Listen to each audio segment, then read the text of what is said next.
Welcome to The Explainer. Today, we're diving into the life of an absolute legend, a true Sadi of Jabart, whose story literally bridges two ancient spiritual worlds. We're talking about the incredible Lalleshwari Devi. We're going to trace her path from some profoundly challenging early years right to the ultimate realization of inner truth. Whether you're already familiar with her history or just hearing about her for the first time, this is a spiritual journey you absolutely won't want to miss. Just listen to this profound realization. I searched for myself until I found God within me. Then I realized the self and God are one and the same. Wow, right? That perfectly sets the stage for the mystical journey we're about to take. For her, non-duality, this idea that we aren't separate from the divine, well, it wasn't just some dusty philosophical concept. No, it was her lived, everyday reality. So how exactly did she reach that absolute state of enlightenment? Let's get right into it. Okay, let's dive into where it all started. The year is 1320 AD, and she's born in a place called Panchane, near Srinagar. Now, she came from a Sasur Brahmin family, and her father, Chedbata, was a well-known scholar. So right from the start, she's in an environment completely steeped in knowledge. And even as a kid, she showed this massive inclination towards adhyatmic, or spiritual teachings. But adulthood brought a really harsh contrast. She was forced into an incredibly oppressive marriage to a man named Sonobut. It was a profoundly difficult time for her.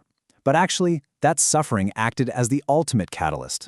It pushed her to leave that painful life behind entirely and go searching for a much higher truth. Making that kind of break was a huge deal, and it completely transformed her. She went from being this suffering, confined wife to becoming an incredibly devoted spiritual disciple. To help her navigate this new reality, she sought out Siddha Srikant. Now, he was a massive figure at the time, a highly respected Shaiva guru. Under his wing, she dove headfirst into the profound spiritual philosophies of the region. Specifically, she stepped onto the path of Trikashaivism, and the whole goal of this path? Finding absolute, complete liberation entirely within oneself. So you might be wondering, what exactly does Trika Shaivism look like in practice? Basically, it's a Kashmir Shaiva philosophy that zeroes in on rigorous meditation, intense self-inquiry, and ultimately waking up to the divine presence already sitting right there inside you. And she didn't just study this academically, she lived and breathed it. Through this laser-focused internal practice, she actually achieved it. She found that divine presence within her own being. Honestly, it's a true testament to the sheer, transformative power of doing the inner work. And this brilliantly illustrates the absolute core of her teachings. Lalleshwari Devi drew a super clear line in the sand between two totally different approaches. On one hand, you've got karmakanda, which is all the outer rituals, the customs, just going through the motions. On the other hand, you have anubhava, inner purity and direct, unmediated experience. She completely rejected the superficial, empty rituals of her day. Instead, she insisted that absolute devotion to anubhava, actually experiencing the truth directly, is the only real path. For her, who you were on the inside mattered so much more than whatever customs you performed on the outside.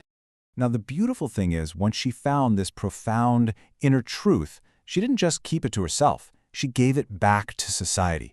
And she did this through her incredible poetic legacy known as Vox.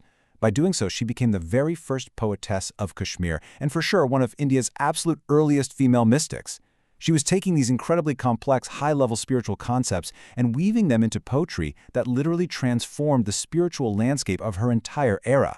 Let's break down exactly what a Vakhe is. It's essentially a short, deeply mystical verse. But the genius part?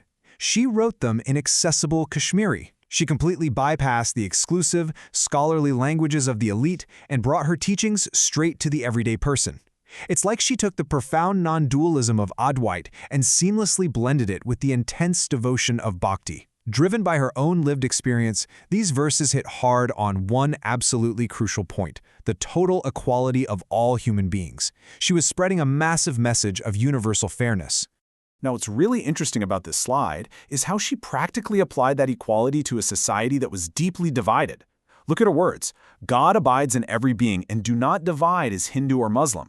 I mean, that is powerful. It's an ultimate philosophy of absolute non-division. By firmly stating that the exact same divine presence exists inside every single person, she completely dismantled the religious and societal boundaries of the 14th century. She wasn't playing politics. She was simply reporting on the universal truth she experienced directly through Anubhava.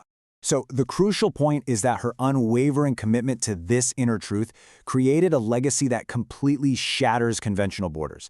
She literally became this timeless symbol of unity, perfectly bridging Shaivism and Sufism.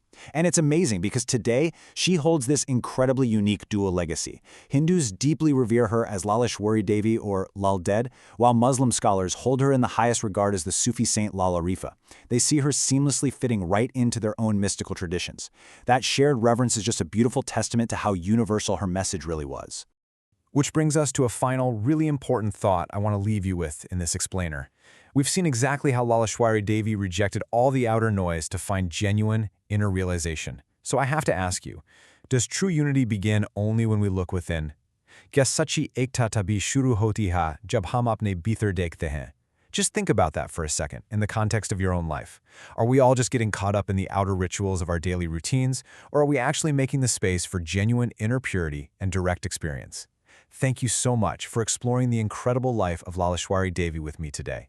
I really hope this sparks a whole new curiosity in your own pursuit of truth.